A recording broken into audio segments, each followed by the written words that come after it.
ഓം നമോ ഭഗവതേ വാസുദേവായ. കൃഷ്ണ ഭഗവാനെ ഗുരുവായൂരപ്പ. ശരണമിഹ ചരണ സരസ്യമഖില നായികെ ശങ്കിക്ക വേണ്ട. കുറഞ്ഞൊന്നും എന്നെ നീ തവ സജീവനഹമി തഥാവിധനല്ലഹോ. ദാസോസ്മി കോസലേന്ദ്രസ്യ രാമസ്യ ഞാൻ. സീത വിശ്വസിക്കാനായിട്ട് ഹനുമാൻ സ്വാമി വളരെ വിനയത്തോടെ അതിസ്ഫുടയോടെ പറയുകയാണ്, ഒട്ടും എന്നെ തെറ്റിദ്ധരിക്കല്ലേ. ശ്രീരാമചന്ദ്ര പ്രഭുവിൻ്റെ ദാസനാണ് ഞാൻ എന്ന് പറയുകയാണ്. കുറഞ്ഞ് അടുത്ത ചില അടയാളങ്ങളും കൂടി കൊടുക്കുകയാണ്. ശൃണു സുമഹി നിഹരിലേശ വൃത്താന്തവും ശ്രീരാമദേവനാണ് സത്യമോമലേ. ഭവതീ പതിവചനമലംബരണ്ടംഗമ ആശ്രയാസങ്കനാശ്രമത്തിങ്കലും. അപ്പോൾ ഒരു അടയാളവാക്യം ശ്രീരാമചന്ദ്ര പ്രഭു പറഞ്ഞത്, സാക്ഷാത് സീതാഗ്നിയിലും വേദവതി ഇവിടെ സീതയായി ഈ രാവണൻ്റെ പൂങ്കാവനത്തിലും ഇരിക്കുകയാണ്. മാനിനു ബിംബേ നടന്നു രഘുപതി നിശിതന് വിശീകരണജാപവുമായി ചെന്നു നീജനാം മാരിജനെ കൊന്നു രാഘവൻ. ഇനി ആ ചരിത്രം ക്രമേണ പറയുകയാണ്. എന്താണ് അവിടെ വെച്ച് സംഭവിച്ചത്? അവിടുന്ന് സ്വർണ്ണമാലിനെ കണ്ട് മോഹിച്ചു, പിടിച്ചു തരാൻ പറഞ്ഞു. രാമൻ പുറകെ ചെന്നു, അടുക്കും തോറും അകന്നകന്ന് പോയി. അവസാനം ആ മാനിനെ രാമൻ അമ്പയ്യേണ്ടി വന്നു. അത് മാരീചൻ വേഷം മാറി വന്നതാണ്. കേണു കിടക്കും ജടായുവിനെ കണ്ട് അവനുമതചരിതമഹില അറിയിച്ചത് ആശു കൊടുത്തു മുക്തിപക്ഷീന്ദ്രനും. ഇവിടെ വന്നപ്പോൾ കാര്യം മനസ്സിലാക്കി. സീതാദേവിയെ രാവണൻ ഏതോ രാക്ഷസൻ കട്ടുകൊണ്ടുപോയി എന്ന് മനസ്സിലാക്കി.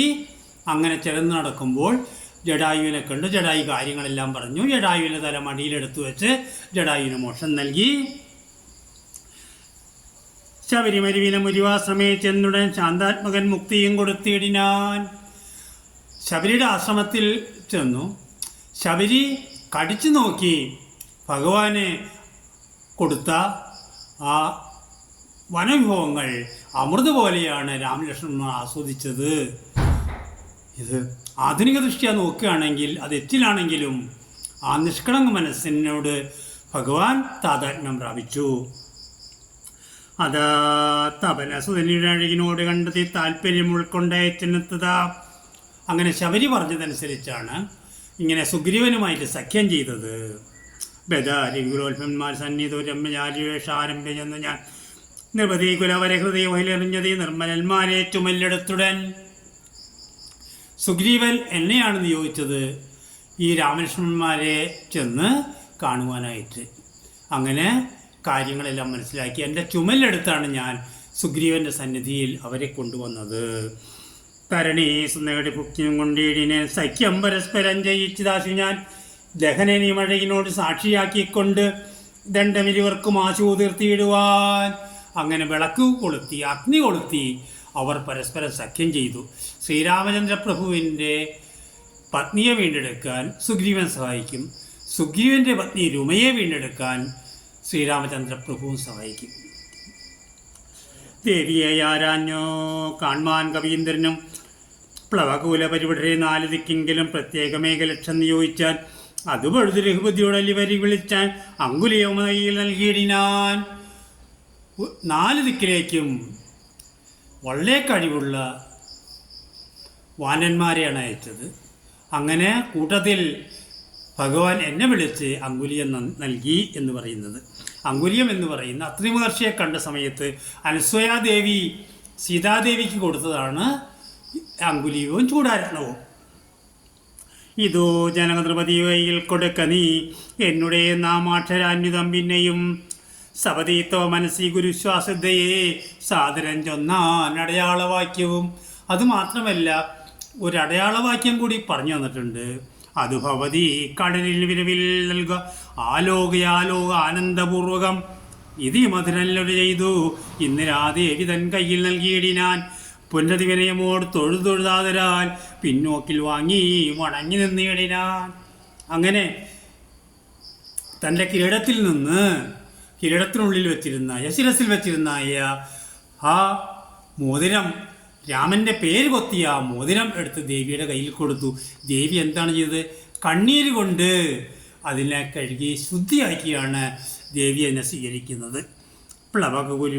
പ്ലവകുല പരിവിട മഹാമതി ഭവാൻ പ്രാണദാതാമോ പ്രീതികാരിദൃഢം ഭഗവതി പരമാത്മനി ശ്രീനിസാഹവേ ഭക്തനതീവ വിശ്വാസന്തിയാവരൻ. പല ഗുണോടൊഴികെ മറ്റാരെയും ഭർത്താവയ്ക്കുമിൽ മത്സന്നിധവും. അപ്പോൾ സീതാദേവി പറയുകയാണ്, നീ ശരിക്കും ഭക്തനാണ്.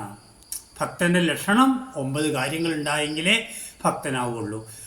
അപ്പോൾ നീ ഭക്തനാണ്. എന്താണ് ഭക്തൻ എന്ന് പറഞ്ഞാൽ? ശ്രവണം, കീർത്തനം, വിഷ്ണു സ്മരണം, പാദസേവനം, അർച്ചനം, വന്ദനം, ദാസ്യം, സഖ്യമാത്മനിവേദനം. ഈ 9 കാര്യങ്ങളുള്ള ഏതൊരാളെയും ഭക്തൻ എന്ന് പറയാവുന്നതാണ്. അപ്പോൾ ദേവി ഒരു കാര്യം കൂടി പറയുകയാണ്, ഇനി കുറഞ്ഞ കാലമേ എനിക്കിവിടെയുള്ളൂ. അത് കഴിഞ്ഞു കഴിഞ്ഞാൽ ഒന്നുകിൽ ഈ രാക്ഷസന്മാർ രാവണൻ എന്നെ കൊല്ലും, അല്ലാണ്ട് രാവണന് ദേവി വഴിപ്പെടാൻ പോകുന്നില്ല, രാവണൻ എന്നെ കൊല്ലും എന്ന് പറയുകയാണ്. അപ്പോൾ പറയാണ്, അതൊന്നും വേണ്ട ദേവിയെ. എങ്ങനെയാണ്? അപ്പോൾ ദേവിക്കൊരു സംശയം വരികയാണ്, എങ്ങനെയാണ് നിന്നെപ്പോലുള്ള ആൾക്കാർ ഇങ്ങോട്ട് കിടക്കാൻ? നിനക്ക് ഇങ്ങനെ സമുദ്രം ചാടിക്കിടക്കാൻ സാധിച്ചു, എങ്ങനെയാണ് സാധിക്കുക എന്ന് ചോദിച്ചാൽ, അപ്പോൾ ശ്രീരാമചന്ദ്ര പ്രഭുവിൻ്റെ ദാസനായ ഹനുമാൻ സ്വാമി തൻ്റെ ശരീരം പർവ്വത തുല്യമായി അങ്ങോട്ട് കാട്ടിക്കൊടുത്തു. എന്നിട്ട് പറയുകയാണ്, ഇങ്ങനെയുള്ള ലക്ഷോപലക്ഷം ആൾക്കാർ അവിടെയുണ്ട്, അവരോട് വരും, അവിടെ വന്ന് യുദ്ധം ചെയ്ത് ദേവിയെ കൊണ്ടുപോകും എന്ന് പറയുകയാണ്. ഇഹവിതരന്തിയെ നിഖില കവിസേനെ യോട് ജാതി കടന്നു വരുന്നതും മനുജവരിവിടാനിത് വിചാരിച്ച നേരത്ത് മാരുതി മൈഥിലിയോട് ചൊല്ലിനാൻ. അപ്പോൾ മാരുതി പറയുകയാണ്, ഇതുപോലെ സാധിക്കും ദേവി എന്ന് പറയുകയാണ്. ഇനി അങ്ങനെ ചിറകെട്ടി വരാൻ സാധിച്ചില്ല എന്നുണ്ടെങ്കിൽ മമ ചുമലിൽ, എൻ്റെ ചുമൽ, 2 ചുമലിലും രാഘവന്മാരെ എന്ന് ശ്രീരാമചന്ദ്ര പ്രഭു അനുജൻ ലക്ഷ്മണൻ രാഘവന്മാരെ ചുമലെടുത്തുകൊണ്ട് ഞാൻ പറന്നിങ്ങ് വരും എന്ന് പറഞ്ഞു.